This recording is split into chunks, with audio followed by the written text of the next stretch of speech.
I had $1,000,000, I'd give it to the school. you'd give it to the school? If I had $1,000,000. Wait!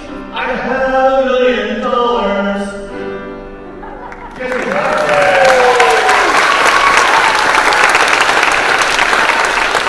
Well, so we've been working through COVID to truly bolster our school and to come up with an answer to a lot of the challenges with educating people in our current environment.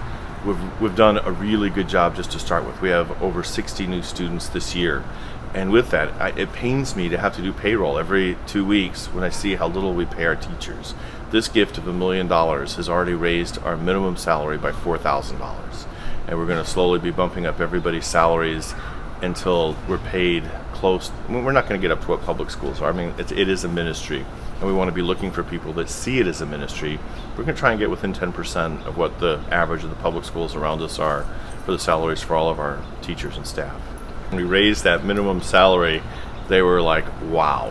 We had another teacher that was in her first or second year who had come to us and said she wasn't sure she was going to be able to stay at what we were paying. We said, hold on. When we announced that, she was able to stay also. So one of our really good, really loved teachers was able to stick with us also. It was a meeting with one of our parishioners, and they were telling about the school, the story of the school, and how the school has struggled, in our world today, and how COVID really was a challenge for all of us. I think every school was down in the Archdiocese. I think every school, with the exception, I think one, was down through COVID. And for us to be up 30, we're at the 30% mark now of increase.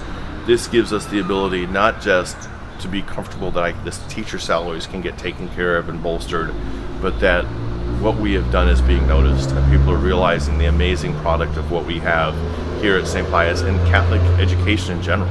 Well, not only, our tests obviously are great. I've worked with the high schools and they all love our kids. I would hope that's a given, that our education is great. We have a great faith formation program.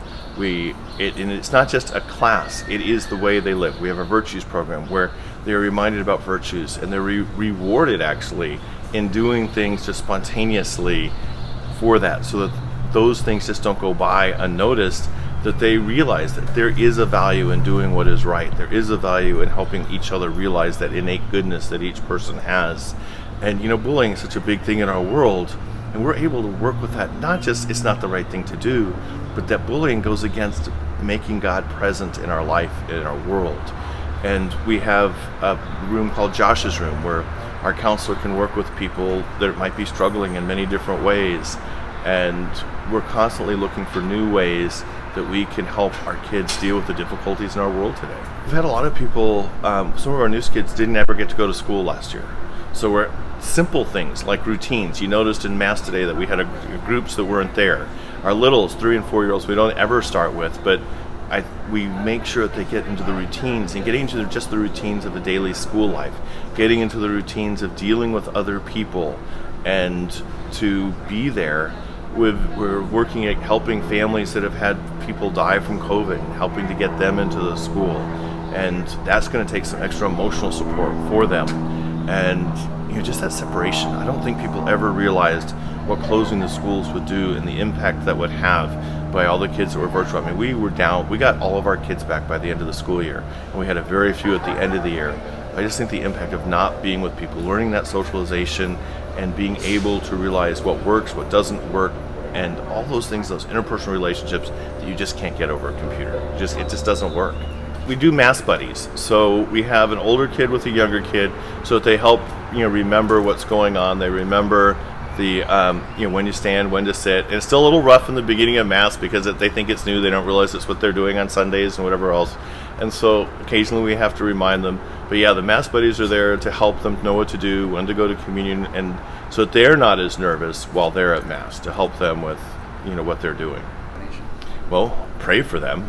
They're currently on a vacation. They're not back until November, but they have been very generous. If you check Kim Rapier-Barrett, she has been a great donor for many different organizations and school districts and whatever else. I just am truly blessed and humbled that she would see what we're doing and be able to give us the gift at the level that she's given us. And I pray for them every day. Not that there's any more money, but just that they can continue this good work. And continue to help us meet the mission of the gospel that's been given to us.